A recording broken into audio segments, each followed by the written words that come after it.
ठीक है। तो यहाँ पर और एक फिर बताए थे कि जो बोल रहे हैं कि देवता लोग अपाम सोमम अमृता अभूम, वो देवता लोग जो अमृत हो गए, अमर हो गए, वो अमरत्व तो किसका कथन करता है कि हमेशा के लिए अमर हो गए? नहीं, नहीं। तो कैसे हो गए कि कब तक अमर रहेंगे वो लोग? जब तक उनका पुण्य है। पुण्य रहेगा तब तक, अथवा आखिरी अमरत्व क्या है? ये आभूत संप्लवम, ये आया था ना विष्णु पुराण में। विष्णु पुराण में। संप्लवम स्थानम अमृतत्वम ही भाष्यते। जी। ये बोलता है भूत संप्लवम, 4 प्रकार के प्रलय थे। क्या क्या थे?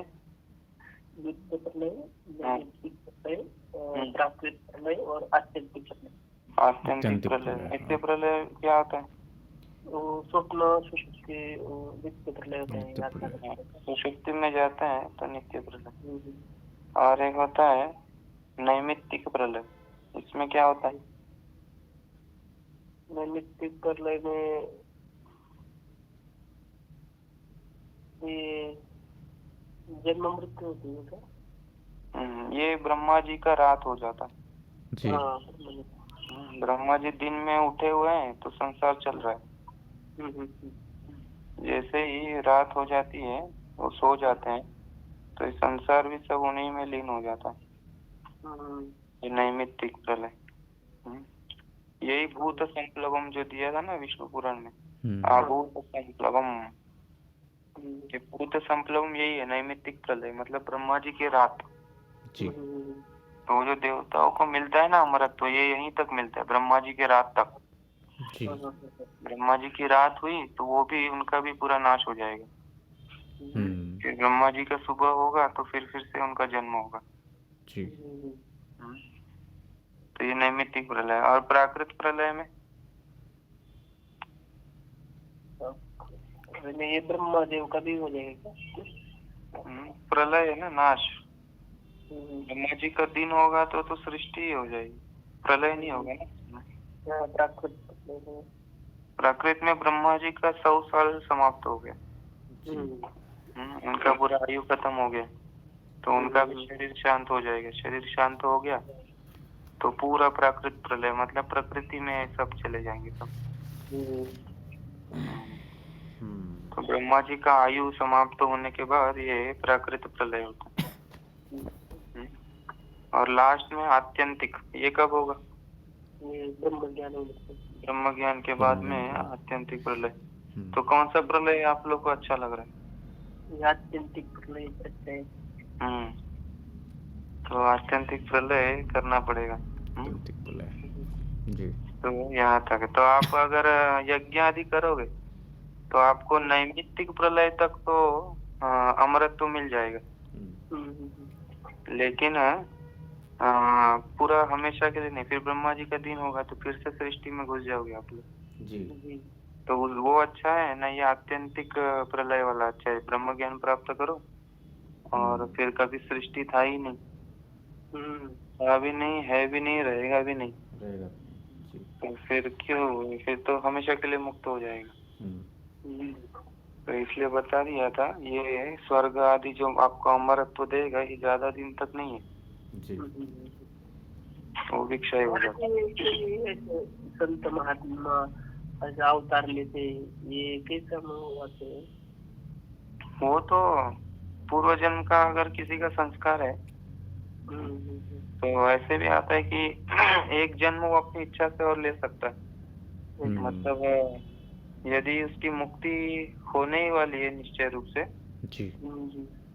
तो लेकिन एक दो उसका कुछ संकल्प रह जाता है कि कुछ मुझको समाज के लिए करना चाहिए था लेकिन नहीं कर पाया, तो उसके अंदर वृत्ति एक रह जाएगी, तो वो अपनी ही इच्छा से ही आएगा। फिर उसका मतलब कोई बंधन नहीं है, वो एक जन्म लेकर के उसका संकल्प पूर्ति करेगा।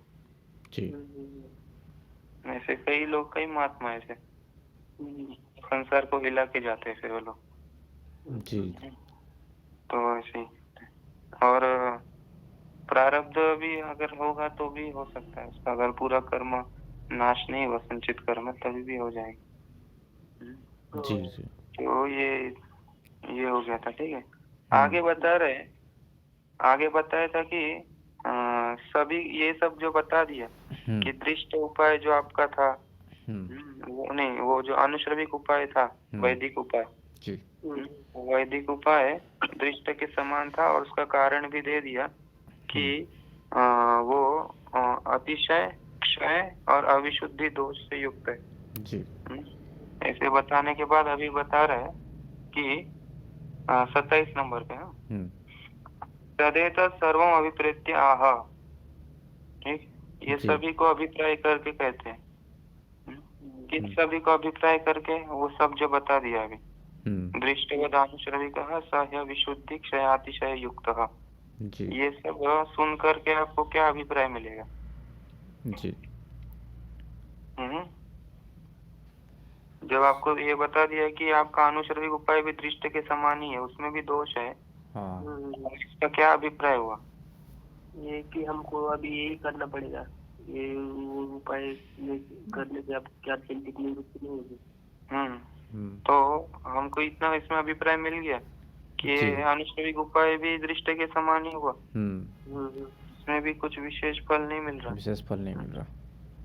तो फिर विशेष फल कहाँ मिलेगा, ये शंका हो जाएगी फिर जी। हमेशा के लिए अमृत कहाँ मिलेगा? इसलिए फिर आगे बताया तद विपरीत श्रेयान, उसके विपरीत श्रेयान, श्रेयान मतलब श्रेय, प्रशस्ततर है, उससे श्रेष्ठतर है। किससे श्रेष्ठतर? अनुश्रविक से जी।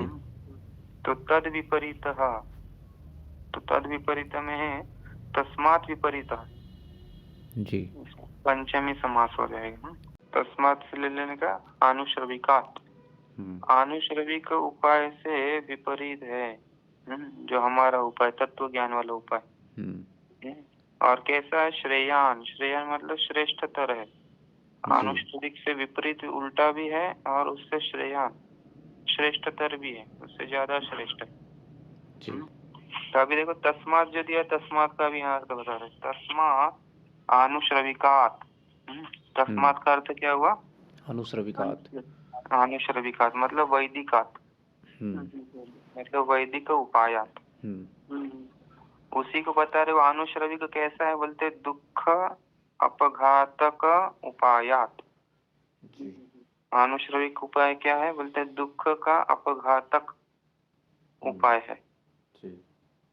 दुख से अपघातक इति दुखापघातक, फिर दुखापघातकश्च उपायश्च इति दुखापघातकोपाय तस्मात्, ये सब विशेषण है। देखो अभी सब पंचमी पंचमी आएगा जी। अनुश्रविकात, दुखापघातकोपायात पंचमी, आगे सोमपानादेहे, ये भी पंचमी एक वचन, हरे है जैसे जी। फिर अविशुद्धात, ये भी पंचमी जी। फिर अनित्य सातिशय फलात, ठीक, यहाँ तक ये सब पंचमी। ये सब अनुश्रविक उपाय जो बताए वो सब कैसा है वो बता रहे।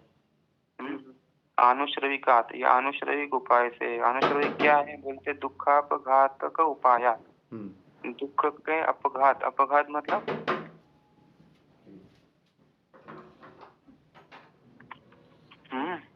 अपघात क्या होता है? नाश,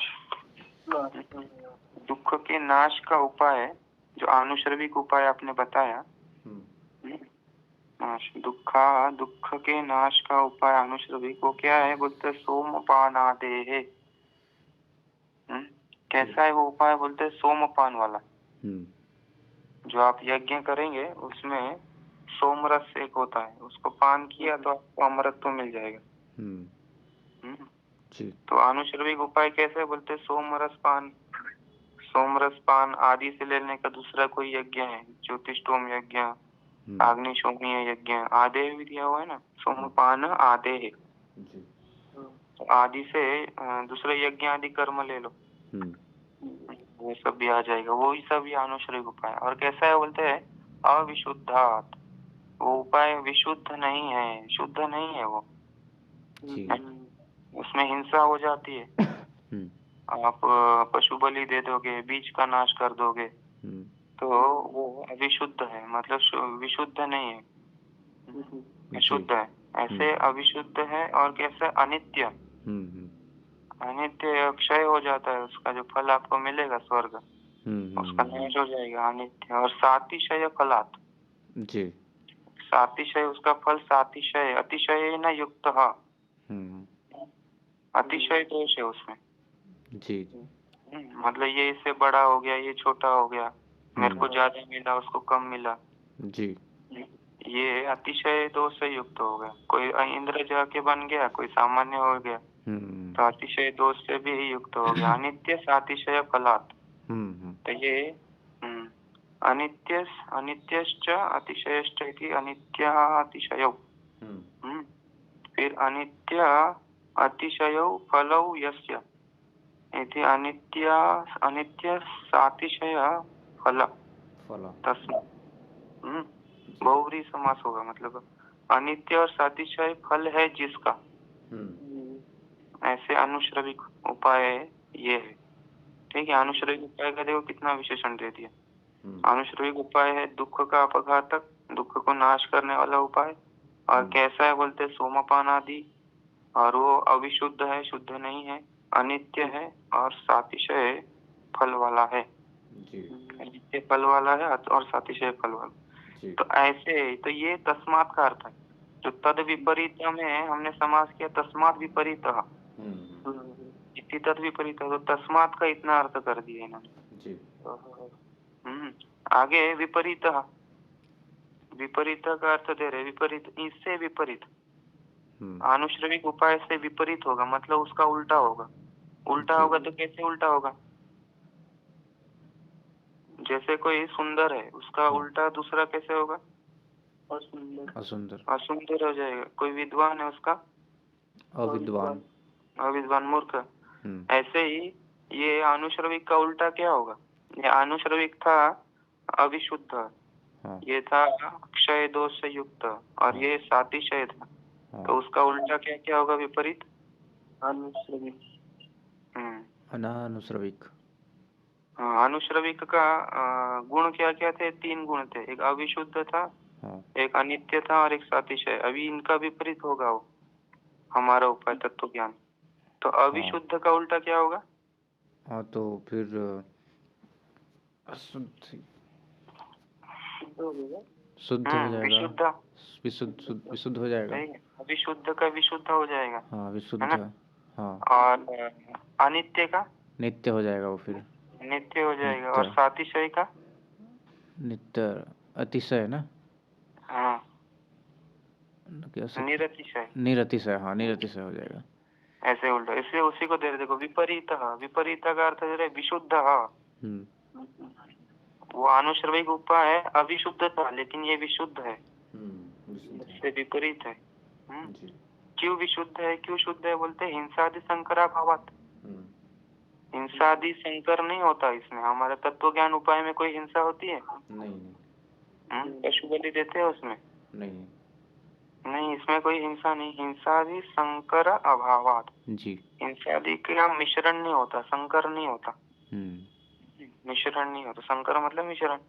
हिंसादि संकर अभावात, हिंसादि संकर मिश्रण का अभाव होने से हमारा जो तत्व ज्ञान उपाय है वो विशुद्ध है, विशुद्ध है।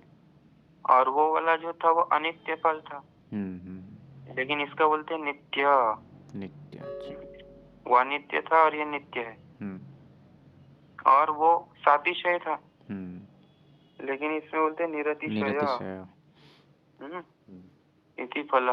तो वो तीनों का विपरीत है हमारा वाला तत्व ज्ञान का उपाय। तो ये नित्य कैसे हो गया? इसका क्या प्रमाण है? मोक्ष मिलने के बाद भी तो फिर आ सकता है ना। कौन बोल दिया आपको? कहाँ से आप सुन के बता रहे? हाँ, इसका प्रमाण क्या है? हमारे पास है प्रमाण। बोलते असकृत पुनरावृत्ति श्रुते है। श्रुति है हमारे पास। कौन सी श्रुति है? बोलते पुनरावृत्ति श्रुति। एक पहले आया था, देखो पेज नंबर 16 में, आपका संजय जी कौन सा होगा पता नहीं, लेकिन ये वाला देखो 11 नंबर वाले, टीका में 11 नंबर। हाँ टीका 11 नंबर में 16 पेज नंबर आपका है सामानंद जी। और संजय जी आप 11 नंबर वाला देखिए। मिला? न च पुनरावर्तते न च पुनरावर्तते। पुनरावर्तते, ये छांदोग्योपनिषद में है। मिला संजय जी आपको?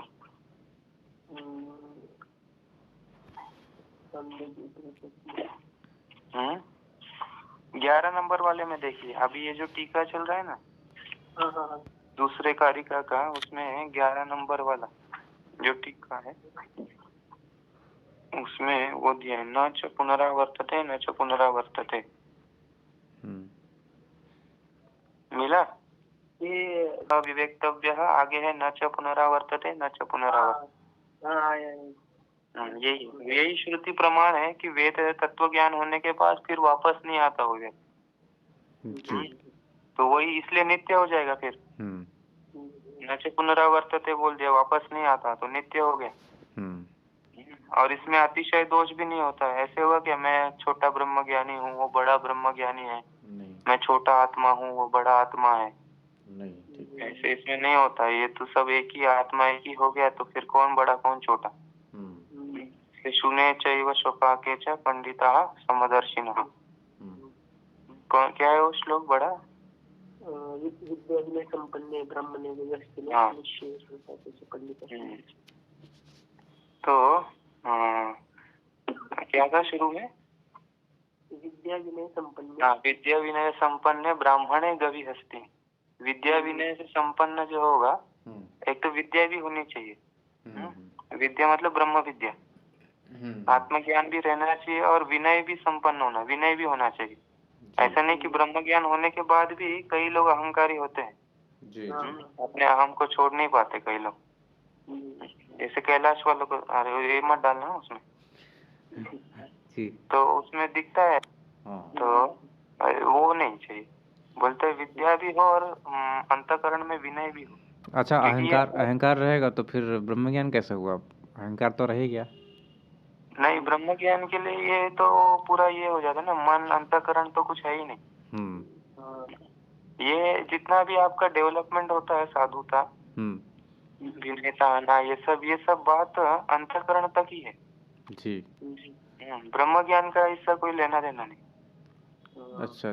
ब्रह्म ज्ञान होना और ये सब भी रहना, ये मतलब ये आवश्यक है, ऐसा नहीं। अच्छा, मतलब रह सकता है फिर भी ब्रह्म ज्ञान हो जाएगा? क्यों नहीं होगा? अच्छा, मतलब इसका मतलब कि प्योर अंडरस्टैंडिंग ही इसका मूल कारण है, वही चाहिए। हाँ। अच्छा। आप ब्रह्म ज्ञानी का कैसे भी स्वभाव हो सकता है, इसलिए देखिए सब ब्रह्म ज्ञानी है। आपको राम जी भी ब्रह्म ज्ञानी है, कृष्ण भी ब्रह्म ज्ञानी है, वशिष्ठ भी ब्रह्म ज्ञानी है, और द्रोणाचार्य तो पता नहीं सकता, वशिष्ठ है, और दशरथ भी है।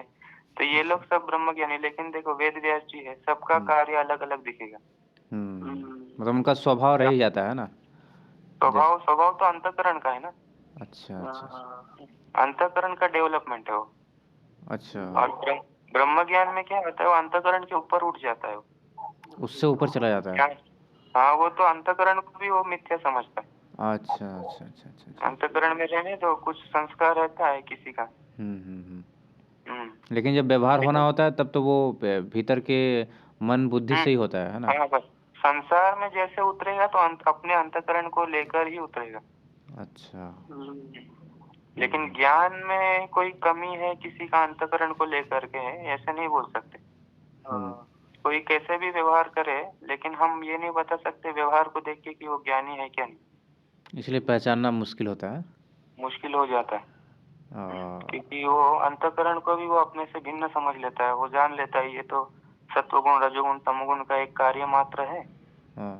जब सत्वगुण होगा तो ऐसे ऐसे होता है, रजोगुण में ये होता है, तमोगुण में ये होता है, और मेरे अंतःकरण का ये संस्कार है, तो ये ऐसे ऐसे जब भी होगा ये ऐसे होगा, तो सुख दुख इसी को लेकर आएगा, और ये मैं इससे दूर में हूँ। तब तो कोई मतलब ब्रह्मज्ञानी चोर भी हो सकता है, बदमाश भी हो सकता है। हाँ, ऐसे भी हो सकता है, क्यों नहीं। वो चीज रहेगा। लेकिन ये रजोगुणी तमोगुणी अंतकरण से इसको समझना कठिन है। तो यदि कोई समझ रहा है इस तत्व को, तो इतना निश्चय समझ लो कि उसके अंदर में सत्वगुण की मात्रा अधिक है। क्योंकि बिना सत्वगुण के ये ज्ञान प्राप्त होना बहुत कठिन है, मतलब नामुमकिन ही समझ लो। सत्वगुण में ही ये ज्ञान होगा, क्योंकि सत्वगुण ही प्रकाश करने वाला होता है। तो यदि उसका प्रारब्ध ऐसे होगा अथवा पूर्व जन्म का पुण्य होगा, तो वो सत्वगुण की अधिकता से उसको हो जाएगा ज्ञान। लेकिन अंतःकरण वशात वो फिर जैसे संस्कार होगा उसका जीवन ऐसे ही आगे चलेगा जी।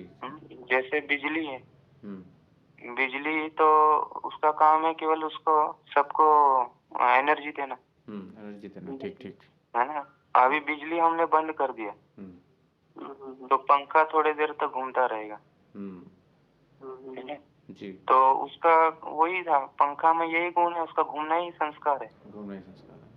तो वो घूमेगा। जैसे ही ब्रह्म ज्ञान हो गया जैसे किसी को, लेकिन उसका संस्कार कुछ है तो संस्कार वशात वो अपना बाकी का जीवन काट लेगा। अच्छा। वो संस्कार अगर प्रयास करेगा तो हट भी सकता है, संस्कार को तोड़ना भी उसका संभव है। ऐसा नहीं कि उसी में चिपका रहेगा, कभी धोखा मिलता है। ये सब तो मतलब संसार की बात है ये सब। मतलब साधना जितना भी आपको दम लगाना ये सब करना नहीं, अंतःकरण तक का ही लेवल का है। अच्छा। ज्ञान तो उसके ऊपर में उठ जाता है। हाँ। देखो हम लोग संघर्ष करेंगे, किस लिए संघर्ष कर रहे हो आप? ज्ञान हो ये सोच के कर रहे हैं कि एक दिन ऐसा आएगा कि ये सारे संघर्ष समाप्त हो जाएंगे। मतलब हम संघर्ष भी कर रहे हैं और ये भी सोच रहे हैं कि इसी संघर्ष से वो संघर्ष का सबका नाश हो जाएगा। कितना उल्टा खेल हो रहा है। उल्टा खेल, हाँ। संघर्ष से संघर्ष का नाश, और संघर्ष करते जा रहे संघर्ष करते जा रहे हैं, ठीक। तो जब ये समझ में आ जाता है कि ये संघर्ष फंघर्ष ये जितना भी हो रहा है ये सब अंतःकरण हमेशा करता ही रहेगा, इसका कोई उपाय नहीं है जी। तब जाकर के वो शांत हो जाता है फिर जी। सिद्ध हो जाता। तो ये यहाँ तक ये हो गया था। तो न च पुनरावर्तते बता दिया। तो यही हमारा ये है श्रुति का प्रमाण है कि वो जो हमारा तत्व ज्ञान का उपाय है वो नित्य है। नित्य। असकृत पुनरावृत्ति श्रुते है। असकृत, सकृत मतलब एक बार, और असकृत मतलब एक बार भी नहीं। असकृत मतलब एक बार भी नहीं, वो पुनरावृत्ति होता है उसका, एक बार भी आएगा नहीं वो, ऐसा हो जाएगा जी। आगे दे रहे न च कार्यत्वेन अनित्यता फल से युक्त। अभी आप एक अनुमान लिखिए, अनुमान लिखिए, घटो अनित्य कार्यत्वात्। घटो मत लिखो, ये लिख दो, तत्व ज्ञान अनित्य कार्यत्वात्। तत्व ज्ञान अनित्य कार्यत्वात् घटवत्।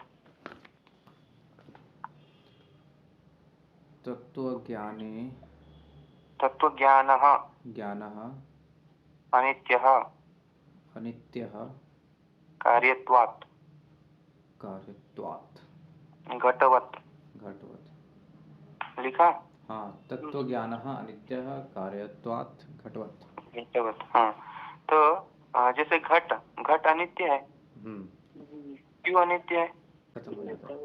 क्योंकि वो कार्य है, क्योंकि उसकी उत्पत्ति होती है ना। जिसकी उत्पत्ति होगी उसका तो नाश होगा ही, है ना। ऐसे आपका तत्व ज्ञान भी तो उत्पन्न हो रहा है, वो भी तो कार्य है। हाँ। तो वो क्यों नहीं अनित्य है फिर? हाँ। जैसे घट एक कार्य है, घट की उत्पत्ति होती है, मिट्टी ला करके वो कुंभार आएगा उसको बनाएगा। हाँ। तो जब कार्य से उत्पन्न होता है तो उसका नाश होता है, ऐसे ही तत्व ज्ञान भी तो आपका उत्पन्न हुआ। तो वो जैसे कार्य, जैसे घट जैसे कार्य ये भी कार्य है, तो ये भी अनित्य होना चाहिए, इसका भी नाश होना चाहिए कभी ना कभी जी। तो लास्ट स्टेप होगी ना वो। हाँ, लास्ट स्टेप होगी लास्ट स्टेप। हाँ, तो इसमें ये क्या बताता है, ये बोलते हैं ये कार्य है, लेकिन ये कौन सा कार्य है? ये बोलते हैं ये पूरा ध्वंस वाला कार्य है। ध्वंस कार्य। मतलब जैसे घट का ध्वंस हो गया, घट का नाश हो गया तो एक कार्य हुआ, मतलब घट को हमने नाश टुकड़ा टुकड़ा कर दिया। अभी वो जो घट का नाश हुआ वो अनित्य है क्या? वो फिर घट का नाश जो अभी टुकड़ा टुकड़ा हो गया फिर से घट बन जाएगा? नहीं।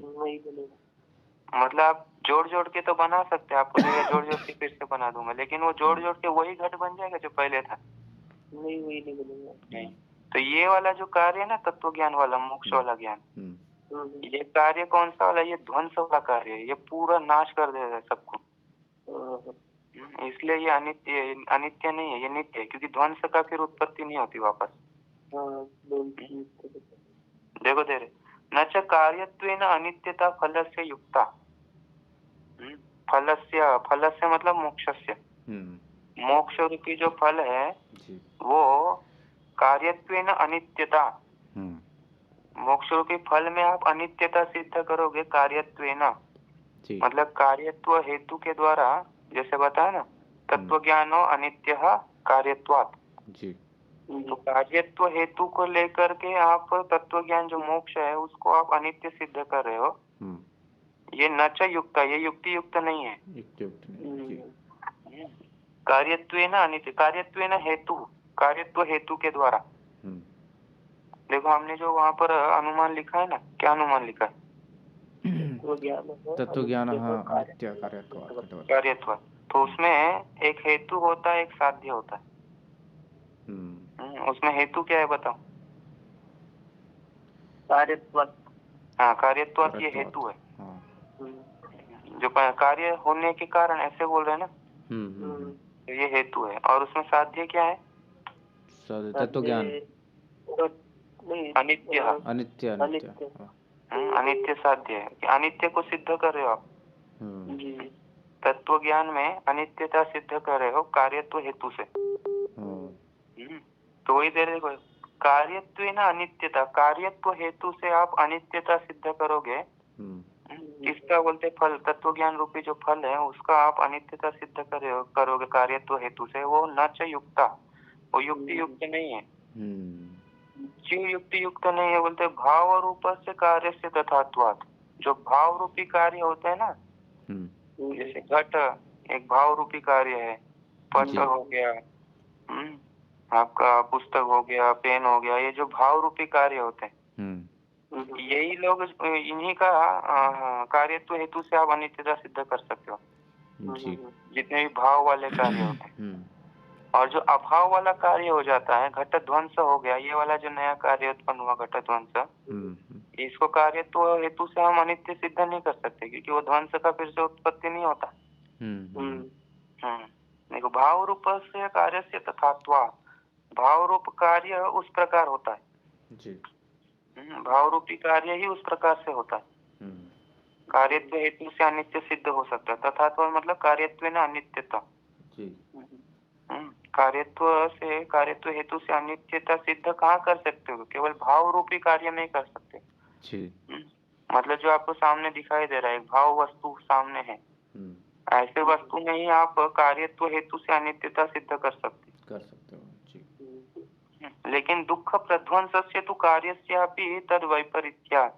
लेकिन जो दुख प्रध्वंस रूपी जो अभी ये मोक्ष कार्य हो रहा है, ये ध्वंस कार्य, अभाव वाला कार्य है।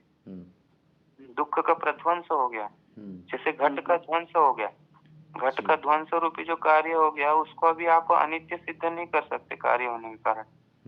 ऐसे ही हमारा जो मोक्ष रूपी जो कार्य है, ये दुख का प्रध्वंस है। इसलिए तद वैपरीत्याद, उससे विपरीत है वो, मतलब अनित्य से विपरीत है। तद से लेने का अनित्य, अनित्य से विपरीत है, वो नित्य है। हमारा मोक्ष नित्य है जी। मतलब यहाँ शंका क्या हुआ था मालूम है?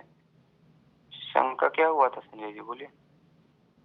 शंका हुआ था कि जैसे एक घट उत्पन्न होता है, वो तो कार्य नष्ट हो जाता है, तो आपका ब्रह्म ज्ञान भी नष्ट होना चाहिए। ज्ञान में उत्पन्न होता है, वो भी नष्ट हो जाएगा, नष्ट हो जाना चाहिए। तो यहाँ फिर क्या उसका दिए उत्तर? वो दिए कि ये जो तत्व ज्ञान एक ध्वंस कार्य है, हाँ, इसलिए तत्व ज्ञान नित्य नष्ट नहीं होगा। हाँ, ध्वंस रूपी जो कार्य होता है वो अनित्य नहीं होता। जैसे ये भी दुख का ध्वंस हो रहा है मोक्ष में, तो ये अनित्य नहीं है। ठीक है, आगे दे रहे देखो, न च दुखांतरोत्पाद। तो ये लोग फिर कोई प्रश्न पर करेगा, अरे तत्व ज्ञान होने के बाद फिर दुख, दूसरा दुख नहीं आता है कि कभी? दुख तो आना चाहिए जी। तत्व ज्ञानी को दुख नहीं होगा? हाँ होगा। और उसको कोई मारेगा तो उसको लगेगा नहीं? हाँ लगेगा। लगेगा। ठंड नहीं लगेगी उसको? लगेगा। ठंड लगेगी, गर्मी भी लगेगी, कभी आग से चटका भी लगेगा। हाँ कोई उसको बहुत गाली दे रहा है तो मन को कष्ट नहीं होगा? होगा। होगा, सब होगा। तो फिर बोलते दुख कैसे उसका उत्पत्ति नहीं होगा, आगे बोलते हो आप। तो बोलते हैं दुख उत्पन्न होना, दुख नाश होना, सुख उत्पन्न होना, सुख नाश होना, ये सब उसका प्रकृति का हो जाता है ये सब। मतलब प्रकृति अंतःकरण, अंतःकरण में ही वो सबको देखता है जी। वो उससे अस्पृष्ट हो जाता है, मतलब वो दुख सुख से अलग हो जाता है, उससे अलग अपने को देखता है। अच्छा। हाँ बस, मतलब सुख हो रहा है तो उदासीन भाव से ही रहेगा। ऐसे नहीं सुख आया तो बहुत मजा आ रहा है, मजा आ रहा है, मजा लो, ये सब उसको लगता ही नहीं बिल्कुल। उसको मालूम है ये सब तो अंतःकरण का है, कभी आएगा कभी जाएगा, हमको क्या लेना दे। सुख आने पर ज्यादा खिलखिलाता नहीं है। ये आया ना गीता में जी। दुख किसमें आया था ना, दुखे सुदिग्नमनः। अच्छा। हाँ ये 12वें अध्याय में ना। और एक है ना श्लोक वो वाला, दुखेषु उद्विग्नमनः सुखेषु हाँ विगतस्पृहः। हाँ ये दुखेषु अनुद्विग्नमनः सुखेषु विगतस्पृहः वीतराग भयक्रोधः स्थितधीर्मुनिरुच्यते। ये द्वितीय अध्याय। तो दुखेषु अनुद्विग्नमनः, दुख में वो अनुद्विग्न, उद्विग्न नहीं होता, अनुद्विग्न, उद्विग्न नहीं होता, ज्यादा परेशान नहीं होता। अनुद्विग्न सुखेषु विगतस्पृहः, सुख में उसका कोई स्पृहा नहीं, लालसा नहीं है, विगत हो गया उसकी स्पृहा। तो ऐसे ही हो जाता है उसका।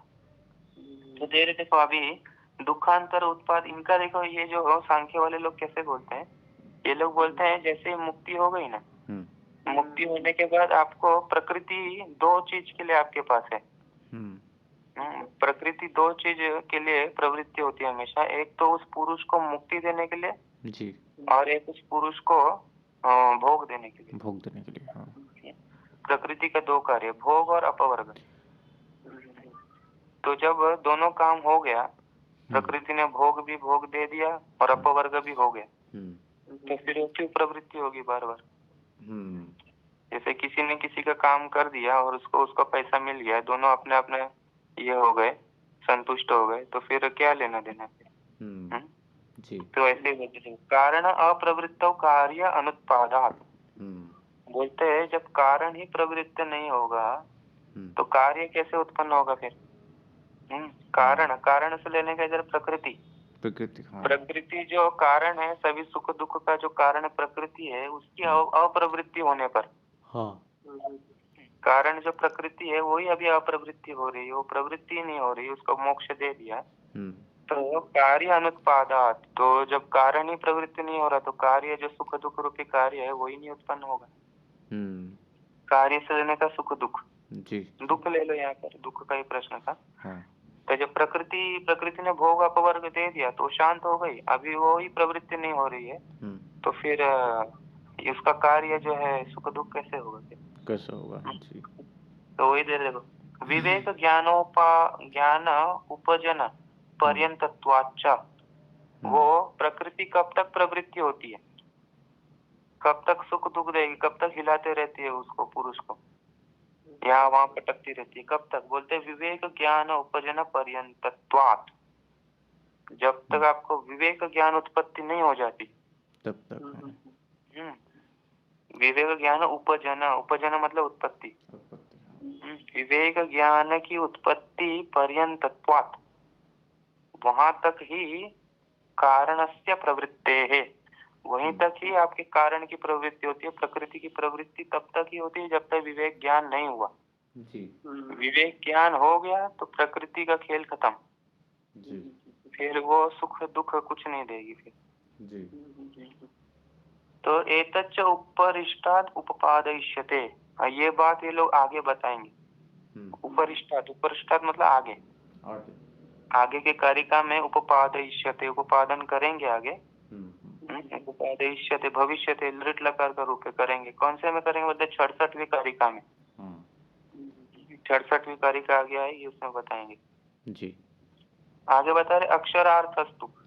तो अभी देखो पूरे श्लोक का भी अक्षरार्थ बता रहे, पूरा श्लोक का बढ़िया से भी अर्थ बता रहे। टीकाकार देखो क्या बोलते हैं, तस्मात् अनुश्रविकात्, अनुश्रविकात् उस अनुश्रविक से, वो अनुश्रविक क्या है बोलते, दुखापघातकात्, दुख का अपघातक, दुख का नाशक, दुख का नाशक जो अनुश्रविक है।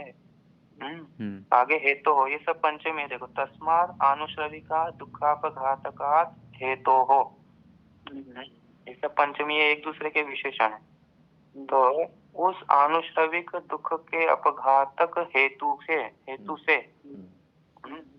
हेतु से विपरीत, विपरीत है। कौन सा विपरीत है बोलते, सत्व पुरुष अन्यता ख्याति प्रत्यय तत्साक्षात्कार दुखापघातक हेतु अतएव श्रेयान्। तो ये सब पहले वाला जो तस्मात् अनुश्रविका दुखापघातकात् हेतु, ये सब पंचमी था। मतलब इन सब से विपरीत कौन है, हमारा उपाय, तत्व ज्ञान वाला उपाय। वो कैसा है बोलते, सत्व पुरुष अन्यता प्रत्यय। सत्व, सत्व बोलते प्रकृति को, प्रकृति और पुरुष। सत्व मतलब प्रकृति और पुरुष। सत्व पुरुष अन्यता, अन्यता मतलब भेद। सत्व मतलब प्रकृति, पुरुष के भेद का प्रत्यय, प्रत्यय मतलब ज्ञान। हमारा उपाय क्या है, हमारा उपाय प्रकृति पुरुष इन दोनों का भेद ज्ञान करा देता है। ये हमारा ज्ञान दूध दूध पानी पानी कर देगा जी। प्रकृति क्या है, पुरुष क्या है, किसका क्या खेल है, कौन कहाँ तक काम करता है, ये सब दूध दूध पानी पानी करने वाला जो हमारा उपाय है। सत्व पुरुष की अन्यता, अन्यता मतलब भेद का प्रत्यय वाला जो हमारा ज्ञान है। तत्साक्षात्कार, तत्साक्षात्कार मतलब उस भेद ज्ञान का साक्षात्कार जी। अच्छा, ऐसे नहीं कि अभी सुन लिया तो हो जाएगा जी। इसको साक्षात्कार करना मतलब पूरा आत्मसात करना, आत्मसात करना, मतलब निश्चय हो जाना चाहिए कि ये ऐसा ही है। मतलब एक भी थोड़ा भी संशय नहीं रहना चाहिए कभी भी जी। ऐसा जब साक्षात्कार हो जाता है, ऐसा जो हमारा दुखापघातक हेतु हो वो आपका अनुश्रविक हेतु से विपरीत है, विपरीत है। अतएव श्रेयान्, इसलिए हमारा श्रेष्ठ है। विपरीत है आप लोग का ये था सब, उसमें 3 दोष थे, क्षय अतिशय और अभिशुद्धि। हमारे इसमें नहीं है, श्रेय श्रेष्ठतर है जी। दोस्तों और बता दो, अनुश्रविक को ही वेद विहितत्वात्, अनुश्रविक उपाय अभी बता रहे। देखो आपने, आप जो बताते हो अनुश्रविक उपाय वेद से विधान किया हुआ है, तो हम ऐसे नहीं बोल रहे कि आपका उपाय गलत है, आप उसको बिल्कुल मत करो, ये नहीं बोल रहे, वो भी ठीक है। तो अनुश्रविक को ही वेद विहितत्वात्, अनुश्रविक जो उपाय है वैदिक उपाय, वो भी वेद ने ही विधान किया हुआ जी। वेद विहितत्वात् मात्रया दुखापघातकत्वाच्च प्रशस्त्यः। मात्रया मतलब किंचित, थोड़ा सा वो दुख का अपघातक तो है, थोड़ा दुख का नाश कर देगा थोड़ा समय के लिए आपको स्वर्ग तो दे देगा। तो इसलिए प्रशस्य, वो भी तो प्रशंसा के योग्य तो है ही, वो भी श्रेष्ठ है। ऐसे हम नहीं बोल रहे कि वो पूरा निकृष्ट है, वो भी वेद से विधान हुआ है और वो भी मात्र या दुख अपघातकत्वात्, मात्रा मतलब किंचित, थोड़ा सा दुख का अपघातक वो भी है जी। दुख का नाशक वो भी है, इसलिए वो भी प्रशस्य है, वो भी श्रेष्ठ है ही। और हमारा उपाय भी श्रेष्ठ है। हमारा जो सत्व पुरुष अन्यता प्रत्यय वाला जो उपाय है, सत्व मतलब सत्व, सत्व मतलब प्रकृति, प्रकृति हाँ सत्व। ये शब्द बार बार आएगा इनका, सत्व प्रकृति को लोग सत्व बोलते हैं। अच्छा, सत्व। और पुरुष मतलब पुरुष आत्मा, पुरुष। अन्यता मतलब अन्य ना, अन्य भेद, भेद हाँ। सत्व सत्व मतलब प्रकृति, पुरुष का अन्यता, अन्यता मतलब भेद, अन्यथा भेद, प्रत्यय मतलब ज्ञान, ज्ञान। अच्छा। प्रतीयते इति प्रत्यय, जिस जो प्रतीत होता है, ज्ञान होता है। तो सत्व पुरुष अन्यथा प्रत्यय, ये क्या है, इसका पूरा अर्थ क्या हुआ? सत्व मतलब प्रकृति के, प्रकृति पुरुष, प्रकृति पुरुष का ज्ञान। प्रकृति पुरुष भेद ज्ञान, भेद ज्ञान। हाँ। प्रकृति और पुरुष के भेद का ज्ञान। तो हमारा जो उपाय तत्व ज्ञान वाला उपाय, वो क्या करता है? प्रकृति पुरुष के भेद का ज्ञान कराता है जी। सत्व पुरुष अन्यथा प्रत्ययोपि प्रशस्त्य। आपका अनुश्रविक उपाय तो श्रेष्ठ है, हम नहीं बोलते कि ये पूरा निकृष्ट है, क्योंकि वो भी वेद ने विधान किया और थोड़ा सा दुख नाश वो भी करता है, तो वो भी श्रेष्ठ है। और हमारा जो उपाय है सत्व पुरुष अन्यथा प्रत्यय, प्रकृति पुरुष का भेद का ज्ञान कराने वाला हमारा उपाय, ये भी श्रेष्ठ है, दोनों श्रेष्ठ है, दोनों श्रेष्ठ है। लेकिन दोनों में एक और बढ़कर होता है ना, श्रेष्ठतर। श्रेष्ठतर, हाँ। तो उसमें बता रहे तद अनयोः प्रशस्ति और मध्य, तद अनयोः, अनयोः मतलब इन दोनों के, ये अनयोः किसका रूप है? अनयोः, अनयोः इसका इदम का, इदम का है। इदम को अनादेश हो जाता है आजादी प्रत्यय रहने पर। द्विवचन सप्तमी द्विवचन। कौन सा सूत्र है वो अनादेश करने के लिए? अनादेश, अनाप्यक है ना? हाँ, अनाप्यक, अनाप्यक, अनाप्यक। अनयोः, अनयोः मतलब उन दोनों का, उन दोनों प्रशस्ति और मध्य, उन दोनों प्रशस्ति, वो दोनों श्रेष्ठ है। आपका अनुश्रविक उपाय वैदिक उपाय भी श्रेष्ठ है, और हमारा वाला जो उपाय है सत्व पुरुष अन्यथा ख्याति तत्व ज्ञान वाला उपाय, वो भी श्रेष्ठ है, दोनों श्रेष्ठ है। उन दोनों श्रेष्ठ के बीच में श्रेष्ठतर कौन सा है? ब्रह्म ज्ञान, ब्रह्म ज्ञान। सत्व पुरुष अन्यथा ख्याति, सत्व पुरुष अन्यथा प्रत्यय, ये वाला जो हमारा उपाय ब्रह्म ज्ञान वाला उपाय है, वो श्रेष्ठतर है। तो सत्व पुरुष अन्यथा प्रत्यय श्रेयान, श्रेय है, प्रशस्तर है। इसको खत्म कर देंगे आज, 2 नंबर वाला खत्म कर दिया। देखो उसको दे, कुतः पुनः अस्य उत्पत्ति इत्यतः, तो इसका उत्पत्ति कैसे होगी? आप तो बोल दिया हमारा उपाय तो पूरा सत्व पुरुष अन्यथा ख्याति है, प्रकृति पुरुष को अलग अलग कर देता है, दूध दूध पानी पानी कर देता है, और ये है वो है, बड़ा बड़ा फेंक दिया, लेकिन उसको प्राप्त कैसे करोगे? कुतः पुनः अस्य उत्पत्ति ही, इसकी उत्पत्ति कैसे होगी वो तो बताओ। इत्यतः वो बोलते हैं होता है, कैसे होगा? बोलते हैं व्यक्त अव्यक्त ज्ञा विज्ञाना, इसमें व्यक्त का ज्ञान हो जाता है, अव्यक्त का ज्ञान हो जाता है, और ज्ञा का ज्ञान हो जाता है। व्यक्त मतलब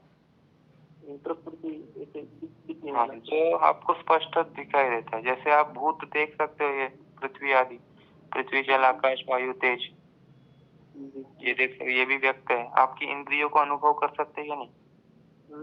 इंद्रिय भी अनुभव होता है, और अपना मन का अनुभव होता है, अपने अहंकार का अनुभव होता है, और अपने बुद्धि का भी अनुभव होता है। तो ये सब है व्यक्त, जो भी जिसका भी आप अनुभव करते हो। बुद्धि का अनुभव कैसे होता है? उसमें संस्कार रह जाते हैं। जैसे आप आज के दिन सो गए रात को, तो कल उठेंगे तो थोड़ी सा भूल जाते, नहीं वही याद आ जाता है, अरे मैं ये हूँ, मैं कल ये किया था, मेरे को आज ये करना है, ये सब याद आता है।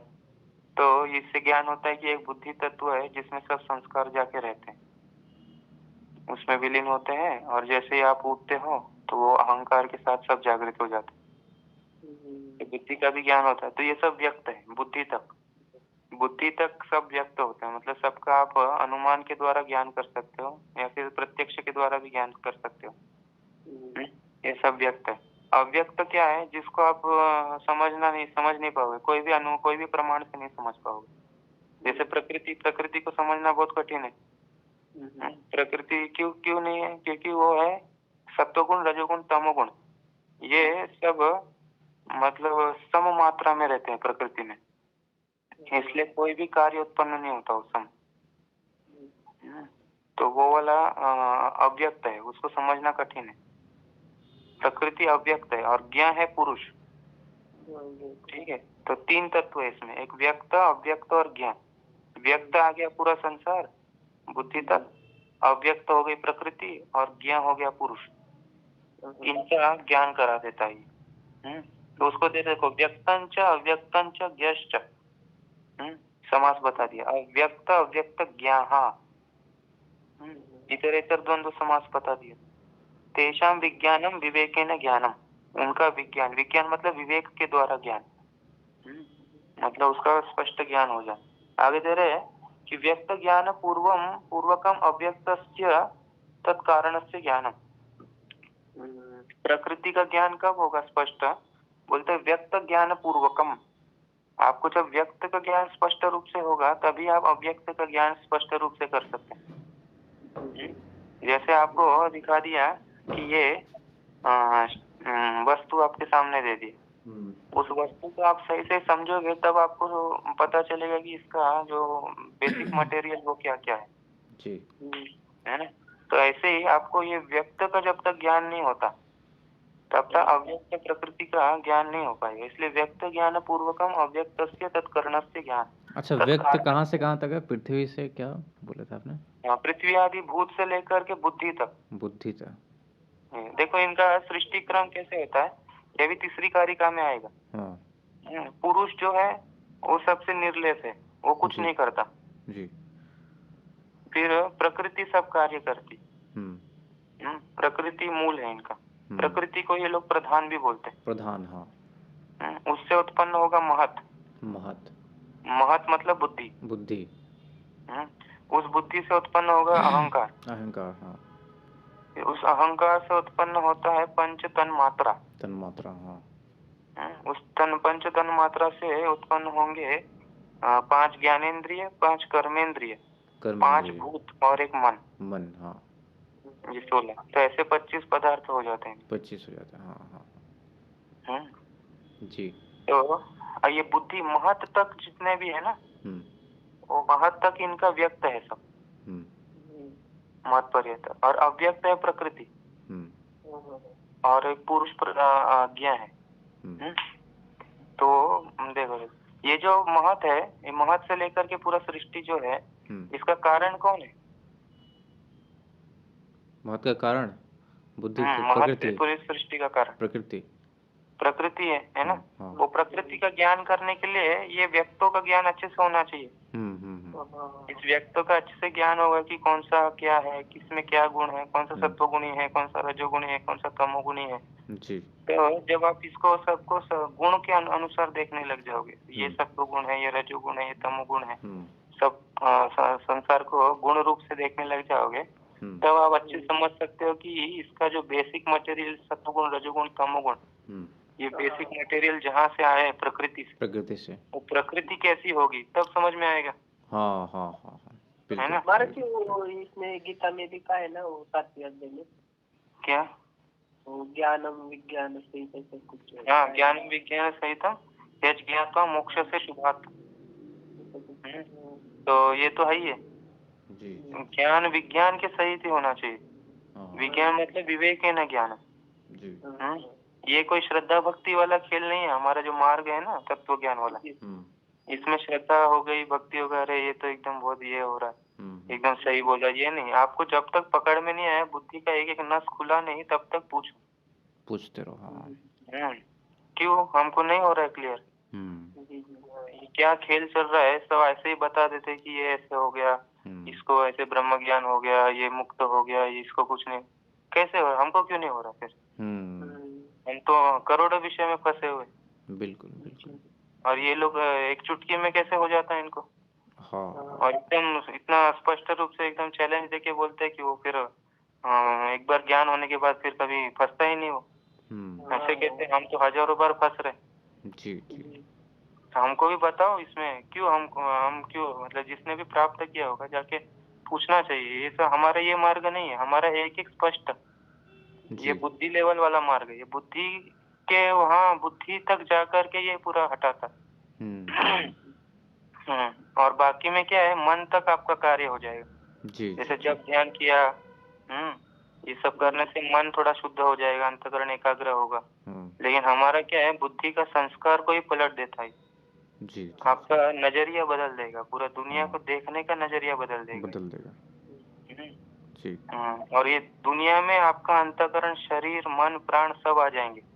ऐसे नहीं कि आप ये शरीर होकर के दुनिया को अलग देख रहे हो, ये शरीर भी दुनिया ही है। जी। ये शरीर भी आपसे अलग ही है, ऐसे देखने लग जाओ।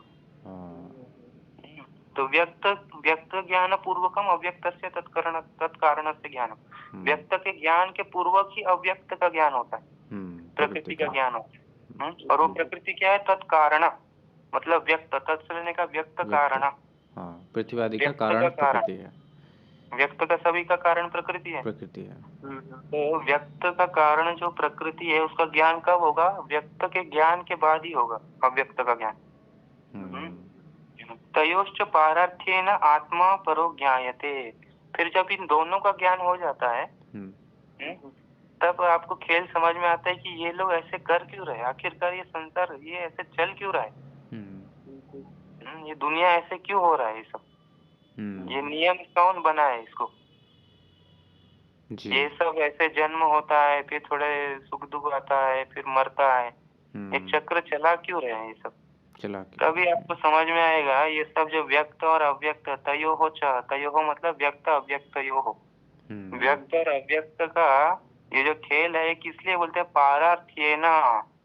ये खेल इनको कुछ नहीं मिल रहा है, ये सबको, व्यक्त को भी कुछ नहीं मिल रहा, अव्यक्त को भी कुछ नहीं मिल रहा। ये सब पुरुष के लिए ये लोग सब नाटक कर रहे हैं।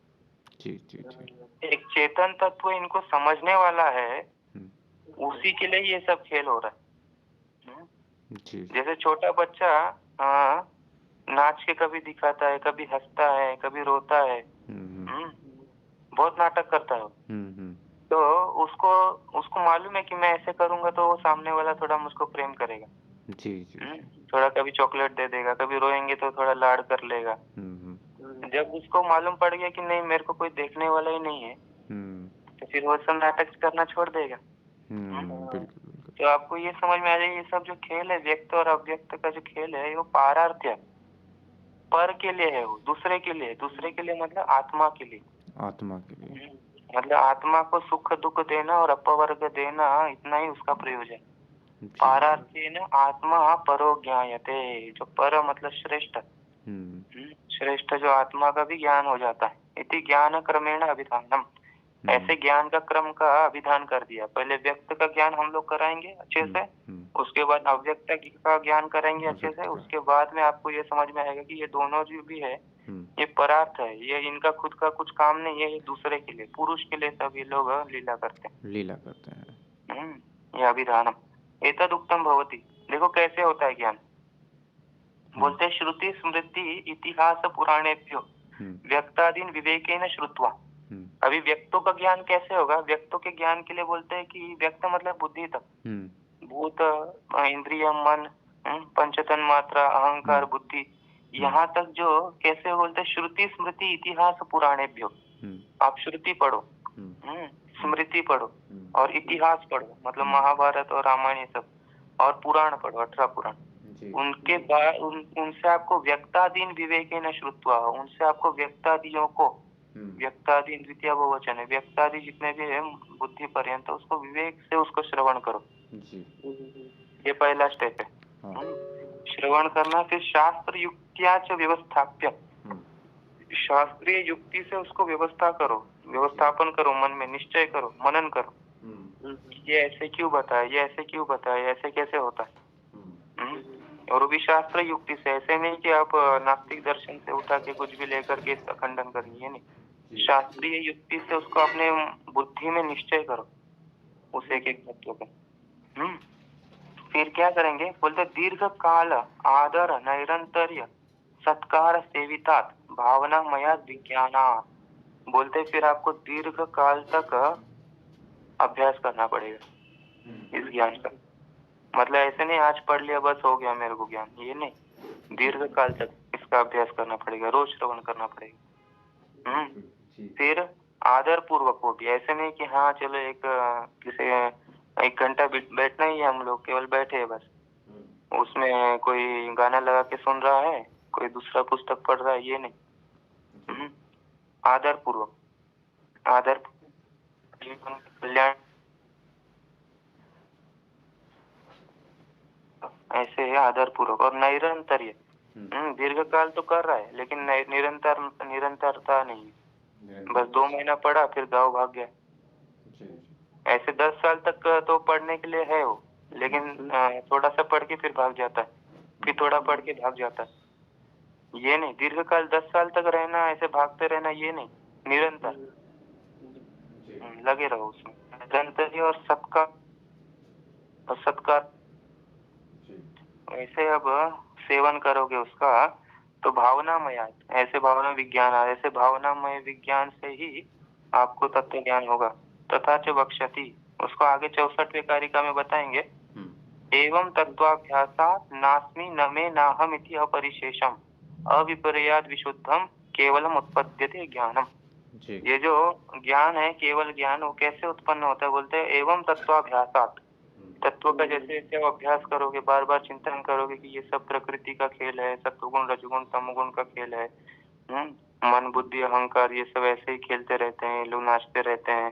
तो ये अभ्यास बार बार करोगे, और मैं पुरुष हूँ, मैं चेतन तत्व हूँ, मैं केवल इनका साक्षात्कार करता हूँ, मैं इनसे भिन्न हूँ, मेरा इनसे कोई लेना देना नहीं, ऐसे जो बार बार अभ्यास करोगे तत्वाभ्यास का, तो उससे क्या ज्ञान होगा? न अस्मि, मैं हूँ ही नहीं, ये ज्ञान होगा कि ये सब जो खेल है उसमें न अस्मि, इसमें क्रिया का निषेध कर देते कि जो क्रिया हो रही है क्रिया मैं नहीं हूँ, और न मैं, और मेरा भी कुछ नहीं, ना कोई क्रिया मेरी है, ना मेरा कोई वस्तु है, और न अहम, और अहम नाम का भी कोई नहीं है। ठीक है, इति अपरिशेषम, ऐसे ज्ञान हो जाता है। अविपर्याद विशुद्धम, ये अविपर्य, अविपर्य मतलब विपर्य मतलब मिथ्या, अविपर्य मतलब सत्य। ऐसे सत्य संशय रहित जो विशुद्ध ज्ञान होने के बाद केवलम उत्पद्यते ज्ञानम, इसे केवल ज्ञान उत्पन्न हो जाता है, कैवल्य ज्ञान। तो ये 64वें कारिका में आएगा।